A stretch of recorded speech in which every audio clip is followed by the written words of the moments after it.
Today is January 9th. My name is Rob. I'm an alcoholic and your friend here in the lifeboat of recovery. It is an absolute joy to be here with you today as we journey through the Big Book of Alcoholics Anonymous and the 12 Steps and 12 Traditions.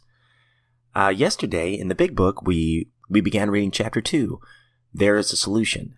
And in that chapter, it talked a little bit about the common bond that we have as alcoholics that are recovering. To borrow the lifeboat metaphor again, we're all in this together. And it says in There's a Solution, we would normally not mix. If you think about our backgrounds and everything, we're all a little bit different, but our one common bond is the fact that we're all trying to survive and recover from the same disease.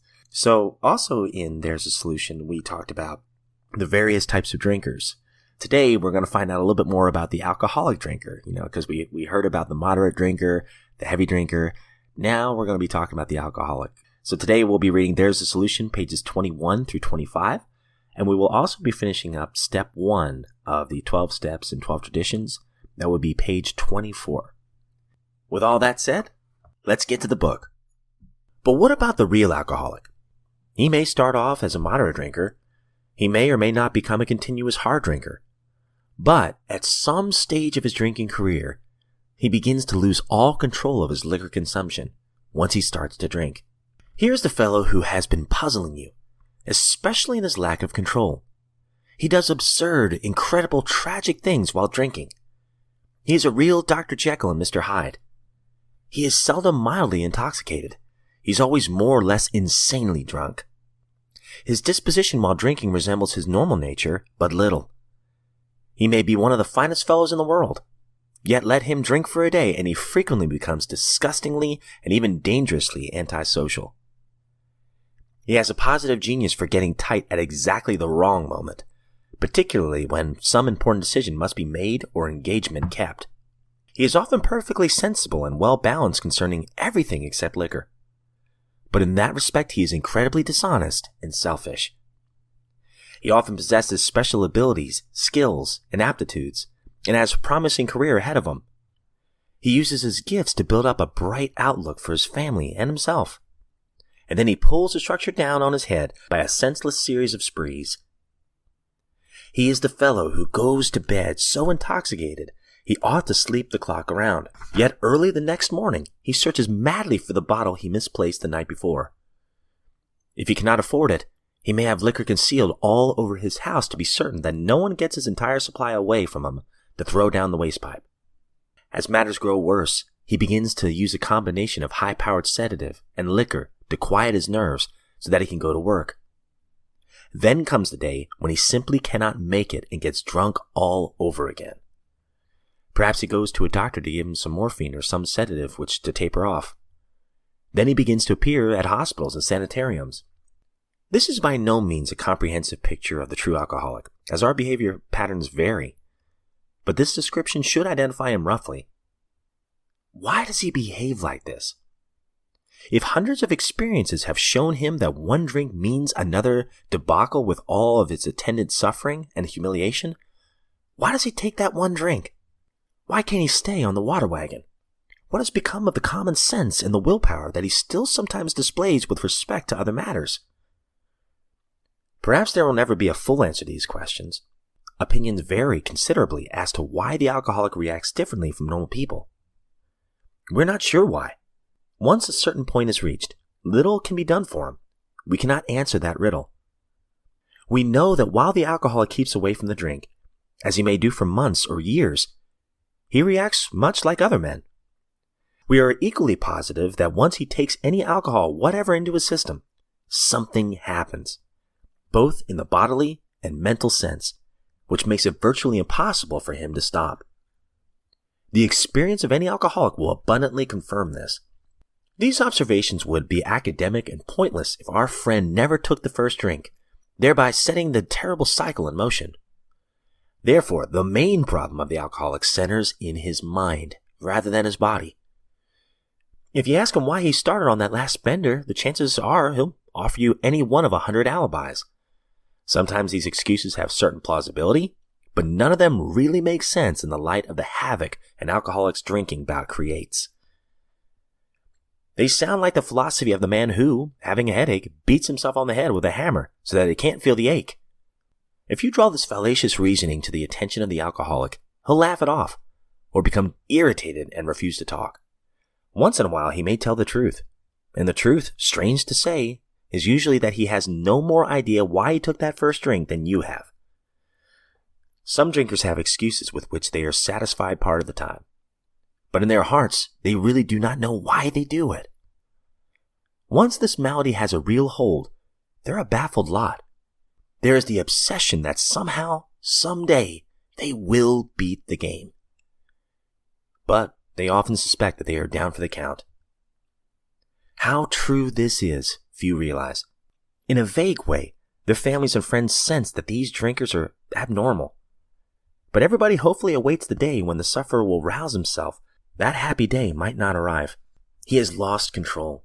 At a certain point in the drinking of every alcoholic, he passes into a state where the most powerful desire to stop drinking is of absolutely no avail. The tragic situation has already arrived in practically every case long before it is suspected. The fact is that most alcoholics, for reasons yet obscure, have lost the power of choice in drink. Our so-called willpower becomes practically non-existent. We are unable at certain times to bring into our consciousness with sufficient force the memory of the suffering and humiliation of even a week or a month ago. We are without defense against the first drink. The almost certain consequences that follow taking even a glass of beer do not crowd into the mind to deter us. If these thoughts occur, they're hazy and readily supplanted with the old threadbare idea that this time we shall handle ourselves like other people. There is a complete failure of the kind of defense that keeps one from putting his hand on a hot stove. The alcoholic may say to himself in the most casual way, "Oh, it won't burn me this time, so here's how." Or perhaps he doesn't think at all. How often have some of us begun to drink in this nonchalant way, and after the third or fourth, pounded on the bar and said to ourselves, "For God's sake, how did I ever get started again?" Only to have that thought supplanted by, "Well, I'll stop with the sixth drink." Or, "What's the use anyhow?" When this sort of thinking is fully established in an individual with alcoholic tendencies, he's probably placed himself beyond human aid, and unless locked up, may die or go permanently insane. These stark and ugly facts have been confirmed by legions of alcoholics throughout history. But for the grace of God, there would have been thousands more convincing demonstrations. So many want to stop but cannot. There is a solution. All right, guys, so we'll end on that positive note. That, by the way, I've always heard that anytime that anything's written in italics in this book, I've always heard, and I could be completely wrong about this, that it was actually more expensive for them to use the italic font than the regular font, but they wanted to make the point anyway, and they were willing to pay the bill on that to make sure they prove this point. So anything in italics, especially in the big book, should certainly stand out for a variety of reasons. And I love the one single line, "There is a solution," in italics. All right, guys. That's it for the reading for the big book today. We'll leave off page 25 there. And now we are on page 24 of the 12 Steps and 12 Traditions. We're going to wrap up step 1. But just a quick recap, the third paragraph on page 21. We perceive that only through utter defeat are we able to take our first steps toward liberation and strength. Our admission of personal powerlessness finally turned out to be the firm bedrock upon which happy and purposeful lives may be built. So you would think, wow, admitting utter defeat is the firm bedrock? That's the foundation of a happy and purposeful life?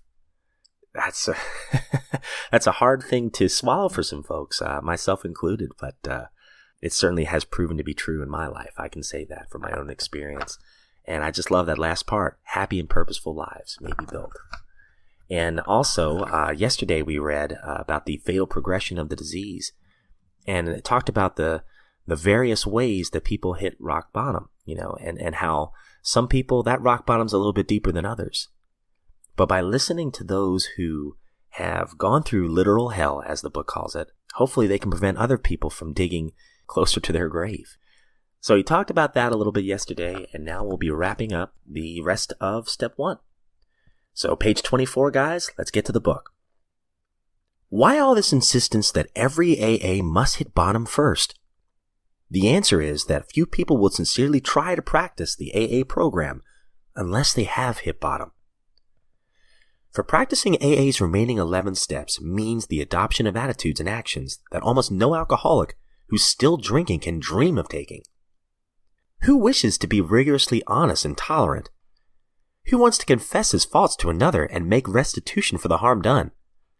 Who cares anything about a higher power, let alone meditation and prayer? Who wants to sacrifice time and energy in trying to carry AA's message to the next sufferer? No. The average alcoholic, self-centered in the extreme, doesn't care for this prospect unless he has to do these things in order to stay alive himself. Under the lash of alcoholism, we are driven to AA, and there we discover the fatal nature of our situation. Then and only then do we become as open-minded to conviction and as willing to listen as the dying can be. We stand ready to do anything which will lift the merciless obsession from us. Wow, there's a lot in that right there. And he makes a great point, if we weren't serious, why would we do all this work? I mean, I love this. Who wishes to be rigorously honest and tolerant? Who wishes to confess his thoughts to one another?